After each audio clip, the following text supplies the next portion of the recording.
বাচ্চাদের জন্য যেটা ইম্পর্টেন্ট, যে কোথাও যদি গ্যাদারিং হয়, যে যেমন অনুষ্ঠান, বিয়ে বাড়ি, সেসব জায়গায় আমরা বাচ্চাদেরকে নিয়ে যেতে একটু ডিসকারেজ করতেছি, যে এখন এই মুহূর্তে নিয়ে যায় না। এবং যদি ঠান্ডা, কাশি, জ্বর আছে এমন কারো কাছে বাচ্চাকে দিবেন না, বা তাদের কোলে যেতে দিবেন না একটু। আর হ্যান্ড ওয়াশিং, মানে যতটা সম্ভব হচ্ছে হাত ধুবেন। আর যদি হামের সিমটম পাওয়া যায় বাচ্চাদের, তাহলে ভয় পাওয়ার কোনো নাই। জাস্ট বাচ্চাদের বেশি করে বুকের দুধ খাওয়া বাচ্চা হলে বারে বারে বুকের দুধ খাওয়াবেন, অথবা যদি একটু বড় বাচ্চা হয় পানি জাতীয় খাবার, ফ্রুট জাতীয় খাবার বেশি খাওয়াবেন। আর জ্বর থাকলে জ্বরের সাথে প্যারাসিটামল দিবেন। যে কোনো সময় যদি কোনো সমস্যা মনে করেন, অসুবিধা মনে করেন, শ্বাসকষ্ট মনে করেন, তাহলে অবশ্যই উপজেলা স্বাস্থ্য কমপ্লেক্সে আসবেন। এখানে আমরা আছি সব সময় আপনাদের জন্য।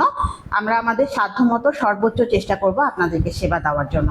উপসর্গ হচ্ছে বাচ্চাদের জ্বর থাকবে, এটা আমরা বলি মোটামুটি হাই গ্রেড ফিভার, 2, 3, 4 এরকম জ্বর। জ্বরের 3-4 থেকে 5 দিনের দিন হচ্ছে র্যাশ আসবে।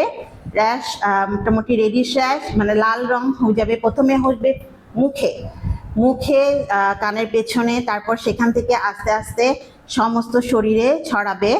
সাথে নাক দিয়ে এবং চোখ দিয়ে পানি পড়া থাকবে। এগুলাই হচ্ছে হামের উপসর্গ মোটামুটি। কিন্তু যেসব বাচ্চাদের আসলে টিকা দেওয়া আছে তাদের ক্ষেত্রে উপসর্গ একটু কম হতে পারে।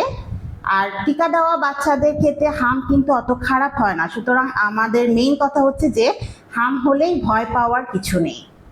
সবাইকে বলবো, যারা 6 মাস থেকে 5 বছর বয়সী যারা আছেন বা 59 মাস পর্যন্ত, প্রত্যেকেই যেন একটা করে বুস্টার হামের টিকা নিয়ে নেন।